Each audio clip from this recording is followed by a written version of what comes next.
Present by Sakshi music DJ Amit Tiwari अपहर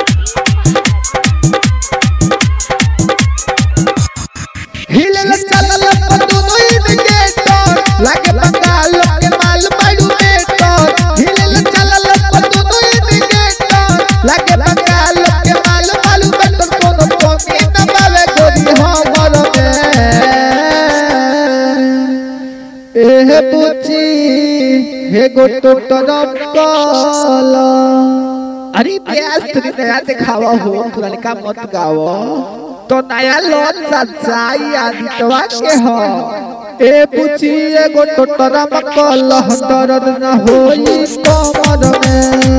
ए पूछी एगो टोटरा मकल दर्द न होई कमर में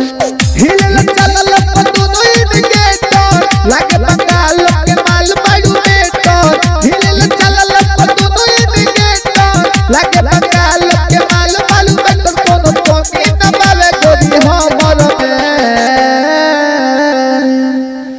एहे पूछी हे गोटो तरफ काला भारतीय व्यास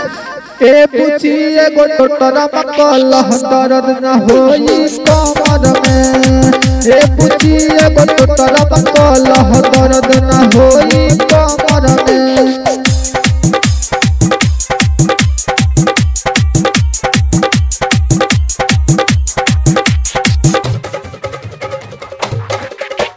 डीजे अमित तिवारी अपहर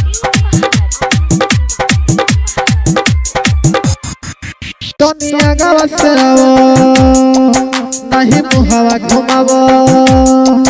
दुनिया गावा सरावो नहीं मुहावा घुमावो दिल तुरंत हमारे गोरिया सुन सुन ये जन बड़ा डोला कई मन खोला मोहब्बत के डोरिया झूठ तू को दिल चोधा बात माना ये हम सोना झूठ को दिल तू चोधा बात माना ये हम सोना तो लागो नया के हम हमर में ए पूछी एगो टोटरा काला ए पूछी एगो टोटरा मकल दर्द न होई कमर में ए पूछी एगो टोटरा मकल दर्द न होई कमर में हिलल चलल दोनों इंडिकेटर लागे बंगाल के माल बड़ू बेटर हिलल चलल दोनों इंडिकेटर लागे बंगाल के माल बालू बेटर कोनो कमी न पावे गोरी हमर में एहे पूछी हे गोटो तरफ काला ए पूछी एगो टोटरा मकल दर्द न होई कमर में ए पूछी एगो टोटरा मकल दर्द न होई कमर में।